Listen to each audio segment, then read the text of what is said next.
সুপ্রিয় অষ্টম শ্রেণীর শিক্ষার্থীবৃন্দ, আশা করছি সবাই ভালো রয়েছে। তো অর্ধবার্ষিক পরীক্ষা 2025। তো আজকের ভিডিওতে সিলেবাস, প্রশ্নের প্যাটার্ন ও একটি নমুনা প্রশ্ন নিয়ে আলোচনা করব। তো শ্রেণী অষ্টম, বিষয় হিন্দু ধর্ম শিক্ষা। সময় থাকবে 3 ঘন্টা এবং পূর্ণমান রয়েছে 100, অর্থাৎ 100 মার্কের পরীক্ষা অনুষ্ঠিত হবে। তো এই ভিডিওতে সিলেবাস নিয়ে এবং একটি প্রশ্নের প্যাটার্ন, সে সাথে একটি নমুনা প্রশ্ন নিয়ে আলোচনা করব, যাতে তোমরা সহজে বুঝতে পারো কিভাবে প্রশ্ন আসবে, কিভাবে অ্যান্সার করতে হবে। ওকে, তো চলো সিলেবাস দিয়ে শুরু করা যাক। তো এখানে তোমরা একটি সিলেবাস দেখতে পাচ্ছ। এটা হচ্ছে হিন্দু ধর্ম বিষয়ে সিলেবাস রয়েছে। এখানে পাঠ পরিকল্পনা রয়েছে অর্ধবার্ষিক পরীক্ষার জন্য। এখানে প্রথম অধ্যায় থেকে শুরু করে চতুর্থ অধ্যায় পর্যন্ত প্রশ্ন দেওয়া থাকবে। এখানে সবগুলো অধ্যায় তোমাদের অনুসরণ করতে হবে। এখন দেখাবো কোন কোন অধ্যায়ে কি কি নিয়ে আলোচনা করা রয়েছে।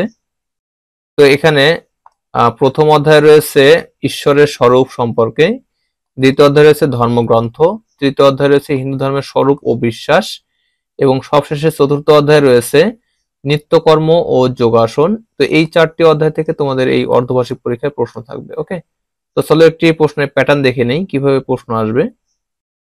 তো এখানে তোমরা একটি প্রশ্নের প্যাটার্ন দেখতে পাচ্ছ। এই প্যাটার্ন অনুসরণ করে তোমাদের প্রশ্ন থাকবে। ওকে, হিন্দু ধর্ম ও নৈতিক শিক্ষা, এখানে 3 ঘন্টার থাকবে সময় এবং পূর্ণমান রয়েছে 100। এখানে প্রশ্ন ধারা ও মান বন্টনে যা রয়েছে তা হচ্ছে, এখানে সৃজনশীল প্রশ্ন থাকবে 50 নম্বর, অর্থাৎ এখানে মোট 8টি প্রশ্ন থাকবে সৃজনশীল। এই 8টি থেকে তোমাদের যে কোনো 5টি অ্যান্সার করতে হবে। এখানে প্রতিটি প্রশ্নের মান 10, 5টি করলে তোমরা 50 নম্বর অ্যান্সার করতে পারবে। এবার সংক্ষিপ্ত প্রশ্ন থাকবে 15টি, যেখান থেকে তোমাদের 10টি প্রশ্নের অ্যান্সার করতে হবে। এখানে প্রতিটি প্রশ্নের মান রয়েছে 2, 10টি অ্যান্সার করলে তোমরা 20 নম্বর পাবে। এখানে একটা বিষয় উল্লেখ রয়েছে, সিলেবাসের প্রতিটি অধ্যায় থেকে তোমাদের ন্যূনতম একটি করে প্রশ্ন থাকতে হবে বা থাকবে। এরপরে থাকবে বহু নির্বাচনী প্রশ্ন বা এমসিকিউ প্রশ্ন। এখানে 30টি এমসিকিউ থাকবে 30 নম্বরের জন্য।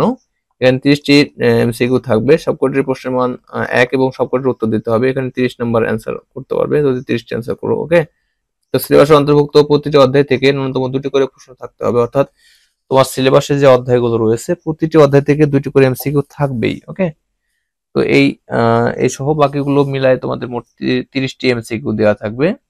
তো এরপরে তোমাদের এই মোট 100 নম্বরের পরীক্ষা অনুষ্ঠিত হবে এগুলো মিলিয়ে। ওকে, তো চলো একটি নমুনা প্রশ্ন দেখে নিই, তাহলে বিষয়টা আরো ক্লিয়ার বুঝতে পারবে। ওকে, তো তোমরা একটি নমুনা প্রশ্ন দেখতে পাচ্ছ। নমুনা প্রশ্ন এখানে দেখো উল্লেখ রয়েছে হিন্দু ধর্ম শিক্ষা। এখানে শুরুতে থাকবে এমসিকিউ, মোট 30টি এমসিকিউ থাকবে। 30টি এমসিকিউ অ্যান্সার করতে হবে। আমি এমসিকিউ গুলো সব দেখাচ্ছি।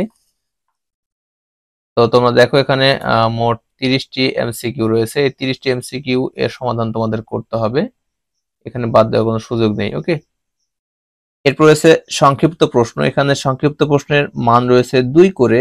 তো তোমরা এখানে 10টি প্রশ্নের অ্যান্সার করতে পারবে। এখানে দেখতে পাচ্ছ উল্লেখ রয়েছে 10টি প্রশ্নের অ্যান্সার করতে হবে। তো এখানে মোট 15টি প্রশ্ন থাকবে, যেখান থেকে তোমাদের 10টি প্রশ্নের অ্যান্সার করতে হবে। এখানে প্রতিটি প্রশ্নের মান 2, 10টি প্রশ্নের অ্যান্সার করলে তোমরা 20 নম্বর অ্যান্সার করতে পারবে। এরপর রয়েছে সৃজনশীল প্রশ্ন। এখানে প্রতিটি প্রশ্নের মান রয়েছে 10 করে, অর্থাৎ একটি প্রশ্নের অ্যান্সার করতে পারলে তোমরা 10 নম্বর পাবে। সো এখানে মোট 8টি প্রশ্ন থাকবে, 5টি অ্যান্সার করতে হবে। তো 1 নম্বরে কিছু বর্ণনা দেওয়া রয়েছে, আলোকে মোট 4টি প্রশ্ন রয়েছে, 4টি প্রশ্নের সমাধান করতে হবে। এখানে প্রশ্নের সমাধান করার ক্ষেত্রে অবশ্যই একটি বিষয় মাথায় রাখবে, যে প্রশ্নটি তোমরা সমাধান করতে শুরু করবে তার ক, খ, গ, ঘ 4টিরই অ্যান্সার করতে হবে, কোনো অংশ বাদ দেওয়ার সুযোগ নেই। এরপর একটি বর্ণনা রয়েছে পাশে, এই বর্ণনা আলোকে মোট 4টি প্রশ্ন রয়েছে, 4টি প্রশ্নের অ্যান্সার করতে হবে। তো এখানে একটি বর্ণনা রয়েছে, এর আলোকে মোট 4টি প্রশ্ন দেওয়া রয়েছে। এই পাশেও ঠিক একইভাবে বর্ণনা 4টি প্রশ্ন, বর্ণনা 4টি প্রশ্ন, এভাবে তোমাদের 4টি করে সৃজনশীল প্রশ্ন দেওয়া থাকবে। এই সৃজনশীল প্রশ্নের উত্তরগুলো সবগুলোর সমাধান করতে হবে। এখানে মোট তোমরা দেখতে পাচ্ছ 8টি প্রশ্ন রয়েছে। এই 8টি প্রশ্নের মধ্যে তোমাদের যে কোনো 5টি অ্যান্সার করতে পারবে।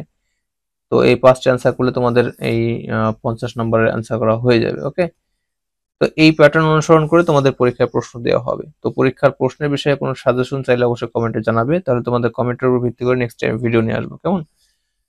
তো এই ছিল ভিডিও। তো ভিডিওটি প্রথম থেকে শেষ পর্যন্ত দেখার জন্য অসংখ্য ধন্যবাদ। Thanks for watching this video. Thank you.